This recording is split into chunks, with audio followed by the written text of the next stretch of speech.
Hey folks, this is Rhykker, and a new revolution in the aRPG genre may just have been unveiled. Upcoming aRPG Last Epoch, which launches out of alpha on February 21st, unveiled the details of their trade system, which they had previously discussed in a big picture way, but now we're getting into the nitty-gritty on how it's gonna work. I got really excited for the system back when they first revealed it. It sounded like the perfect solution to make people who want trade and people who don't want trade happy. So now that we have the details, we're gonna run through and I'm gonna give my feedback and thoughts on the system. Now, let's start off by talking about what is the problem that the devs are trying to fix here. Why can't we just let people trade whatever they want freely, let people play however they want to play? If you don't want to trade, just don't trade, right?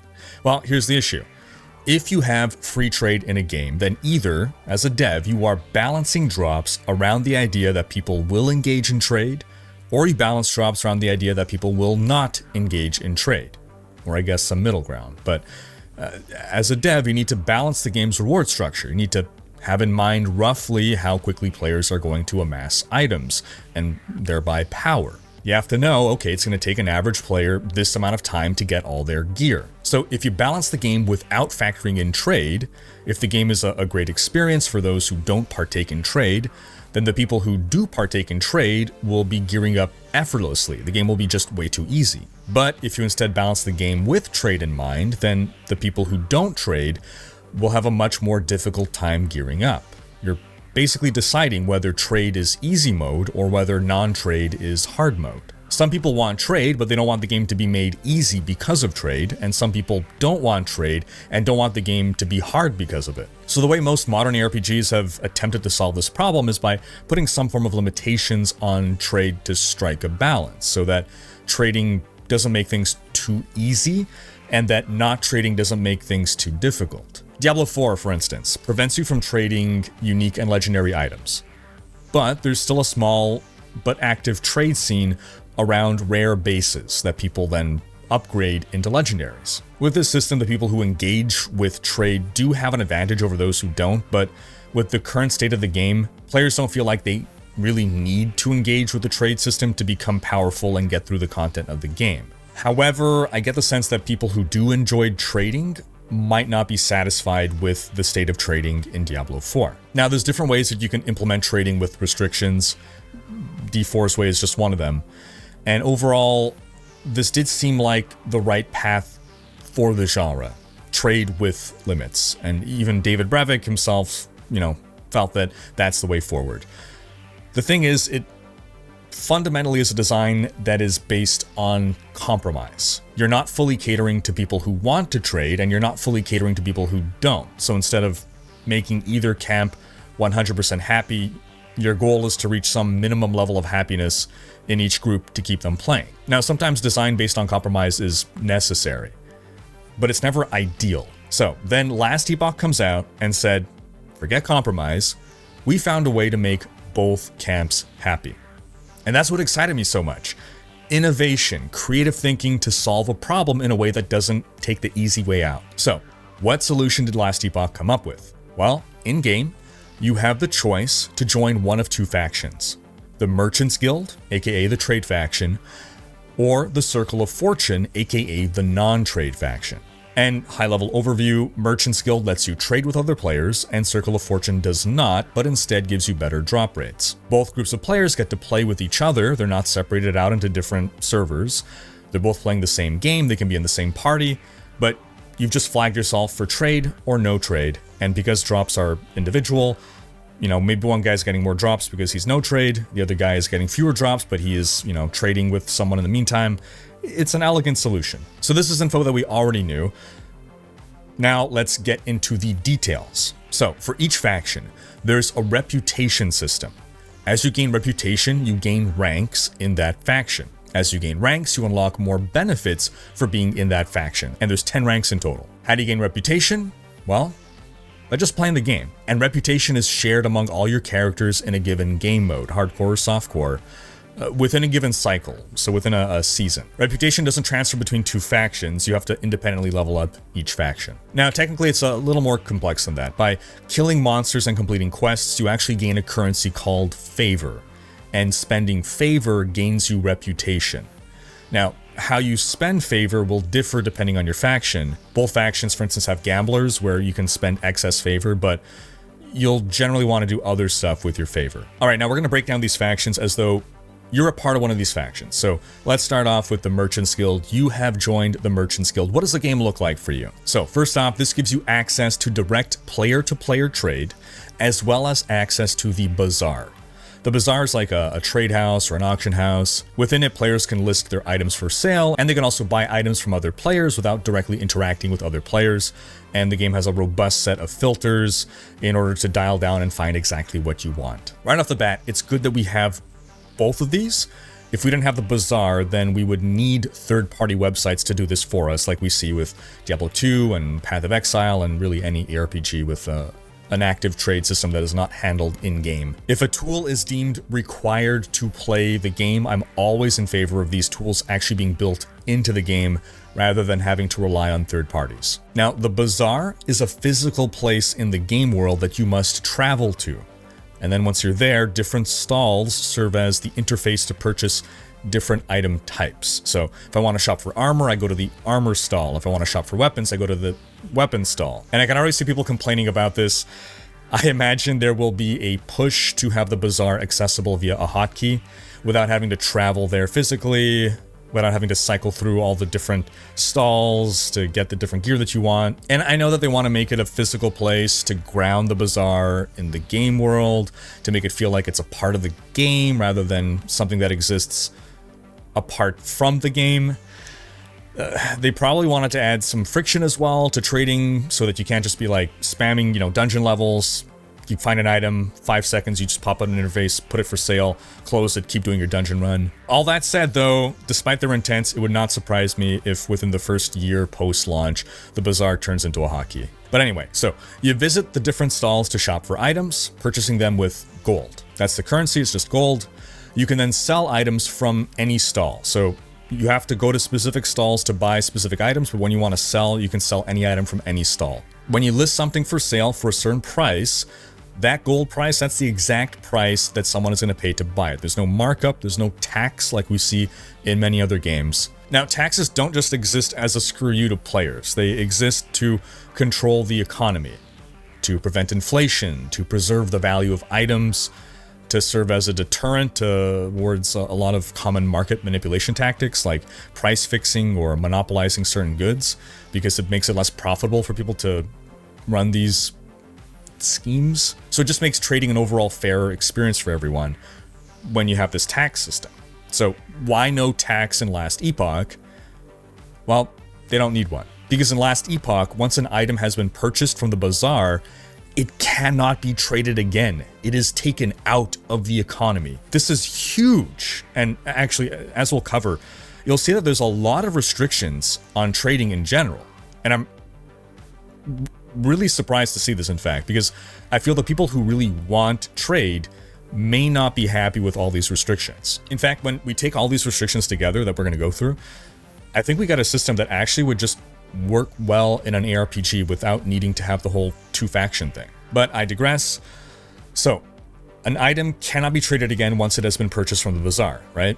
Now, it's not 100% clear to me, but that item may or may not still be tradable player to player. I'd like to interpret this to mean that it also cannot be traded player to player, because if it is still tradable player to player, then that means we're going to see the emergence of a third-party market, and ultimately this third-party market will just rise to replace the in-game Bazaar, since it's going to have no restrictions, and then we're just back to the original problem. Okay, so back to the guild itself. How do you rank up in the guild?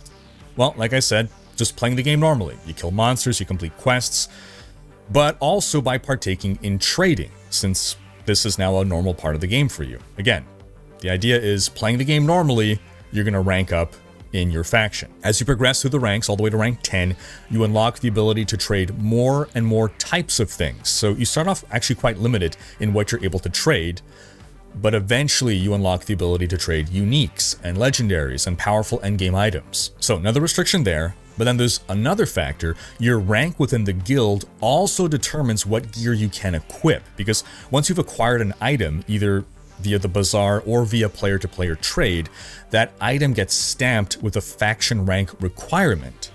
meaning you must be a certain rank within the guild in order to equip that item. So this presumably is meant to prevent lower level players from accessing endgame gear too quickly. Again, it's a level of restriction that I could see upsetting people who advocate for open trade. But again, good restriction for a compromise solution. Also, in order to buy or sell items, you need to spend favor, another limitation on how much you can trade. More powerful items will cost more favor, but at higher levels of play, you're going to be getting more favor per hour. So presumably at endgame, you'll be able to play the trade game more heavily than when you're starting out, but we'll have to actually experience things to see how this is balanced. Will an endgame player be able to trade to their heart's content, or will they feel limited in how much they can trade? We'll have to see. Because again, this is something that I can see potentially upsetting some people, but again, a fair system in the compromise solution. All right, that covers the trade guild. What about the Circle of Fortune? If you don't want to engage in trade, what is your experience? Well, as you rank up within the Circle of Fortune, again, just by playing the game, you unlock increased drop rates, better crafting odds, and better quality of drops. The intent here is that as a non-trade player, you don't fall too far behind those who are trading. Now, are they actually overcompensating with the drop rates here, and it's going to become more efficient to play the non-trade game than the trade game? Again, we'll only know when we actually try things out, but if that is the case, they can always dial down these numbers pending further testing. It would not surprise me if it'll take a season or two, a cycle or two, before they get the balancing just right there. Now, there is one reward that I want to call out specifically. At rank 9, when you get a set item to drop, the entire set drops instead. This is huge.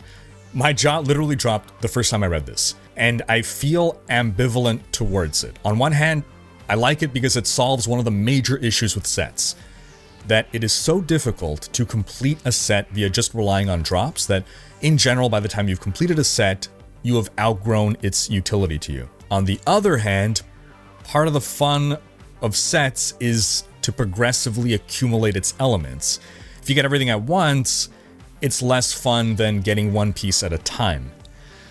Now, I think we actually have a system already half built into the game that we're going to get to as we keep talking through this faction, that we can accomplish both of these goals, that we're going to get pieces one at a time, but we're also going to allow you to complete a set within a reasonable time. We'll come back to that after we've talked more about the Circle of Fortune. So, outside of getting better drops, what else does the Circle do for you? Well, it gives you access to the Observatory, where you have 4 telescopes that you can use to focus in on what is dropping for you.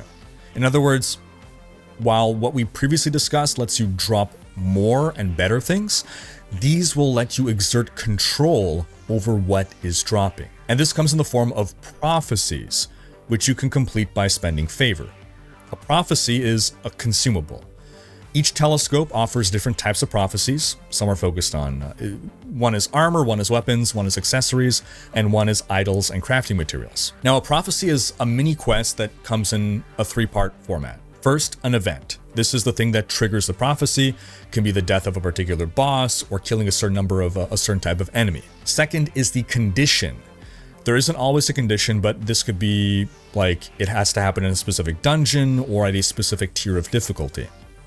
Then lastly is the reward, which could be X number of rare body armors or a unique weapon or what have you. A telescope's prophecies are randomly generated.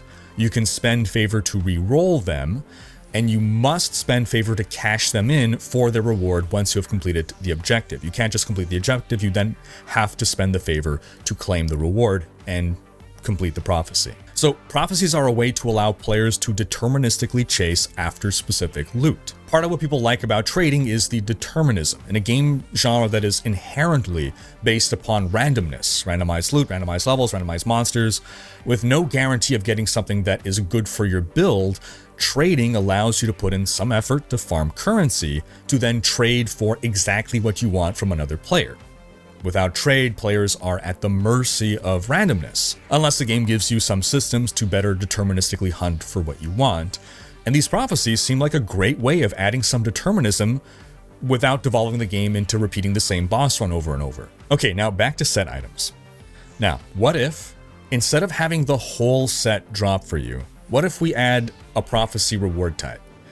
And that reward Basically, it lets you select a set. You have to have at least found one piece of that set, but you then select a set, and the reward is a random piece from that set that you're missing. You don't have to have the set equipped. It'll look through your inventory to track all the pieces of the set that you have, and it's going to drop one of the missing pieces. So rank 9 Circle of Fortune is what enables this. Or if then the meta becomes to just spam refresh prophecies until you keep getting the set rewards, then don't put on the prophecies. Instead, just have rank 9 let you pick a set, as I described, right? You have to found one piece of the set. You can then select that set. Then, whenever a set item drops, you get a second drop that is a guaranteed set item that is a missing piece from your selected set. Just an idea. Back to Circle of Fortune. Additionally, you can purchase lenses with favor. Lenses are not consumables. They are upgrades for your telescope. You can apply them and remove them at will, but they're not consumed once you have them. As you rank up in the faction, you can apply more lenses to your telescopes. You start off with 0, and you can eventually apply 3. Lenses modify telescopes in one of 4 ways. Some lenses increase the chance for certain item types to drop. Some lenses increase the chance for certain item rarities to drop. And some lenses block certain prophecy activities from spawning. So if you really don't want to do XYZ activity, like you hate this dungeon, then you will not get that on your random prophecies. And the last lens type will modify the favor cost for specific prophecy effects. So you can make it cheaper to cash in specific prophecies. Now overall, I think the system is great. So great. Telescopes, prophecies, lenses. My only problem with this system is that it's too great. It feels like this should just be a base part of the game for everyone. And that's sort of where I'm ending up with both of these factions. The Bazaar system in the Merchants Guild feels balanced enough to be available to everyone. And the Observatory system is just so awesome that it feels like Merchants Guild players will be missing out. Now, there's a couple other things to talk about here. No matter what faction you join, gifting remains a part of the game. Gifting is not player-to-player trade. It's a system that allows you to mail an item to a player. If you're playing with someone, any item that drops while they are in your game can be gifted to them at no cost.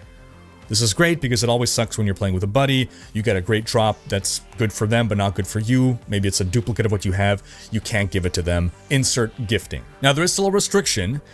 If an item has faction requirements, the other player must meet those faction requirements to equip that item. So if you're Circle of Fortune, items that drop thanks to your bonuses will be stamped with a Circle of Fortune rank. Meaning if your buddy is playing Merchants Guild, he won't be able to equip that item. Or if he's not high enough rank within the Circle of Fortune. That said, everyone is free to swap faction at any time at no cost. You lose no progress in your faction. Again, your progress from one faction does not carry over to another, but you can level up both factions. Now, you cannot equip Circle of Fortune items while you're in the Merchants Guild, even if you have unlocked the required Circle of Fortune rank. Similarly, if you're swapping back to Circle of Fortune, you can no longer equip your Merchants Guild items. This is fair, and this prevents cheap, abusive behavior. And of course, you can't trade Circle of Fortune items in the Bazaar. Also, it's apparently going to take a while to reach rank 10 in any given faction. That bouncing between the factions does not seem like a viable strategy unless you're an absolute blaster. Okay, so then what happens if you've been playing with your buddy, he leaves the game, and then 2 minutes later, you get a GG endgame item that would have been perfect for them? Well, that's where a system called resonance comes in. When you play a lot with another player, and the devs don't want to define what a lot means because they don't want us to game this system, but basically, you'll have a chance to drop a resonance. A resonance is a consumable that you can apply to an item that then allows you to gift that item to the player that you were playing with. So let's say you and I are playing together. We're playing together a lot. You then get a Rhykker resonance to drop. Then when you're off playing by yourself, and you find a Shako, you can just slap that Rhykker resonance and gift me the Shako. It's a nice way to ensure that people who play together a lot don't get any feels bad moments when they don't play together. Like, oh man, like the one time that I play without you, I get this perfect item for you. So I think that about covers everything here. There's really cool ideas in here. I love almost everything that I hear. And again, my main reservation is whether people who are really into trading are going to be satisfied with the amount of limitations that exist on trading. Because again, I can see this system existing within, like, Diablo 4, a game that doesn't have 2 factions and is This is just the trade system, done. It feels well thought out and balanced to ensure an economy that doesn't grow out of control, that doesn't obsolete the item hunt and actual gameplay, that doesn't make the most effective way to play the game to just sit in the bazaar and never actually kill monsters, because that's what Diablo 3 became to me before the auction house was removed.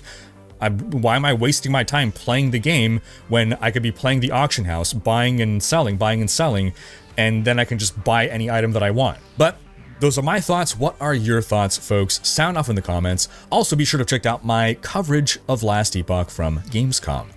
Thanks for watching. Special thanks to my Twitch, Patreon, and YouTube supporters for making these videos possible.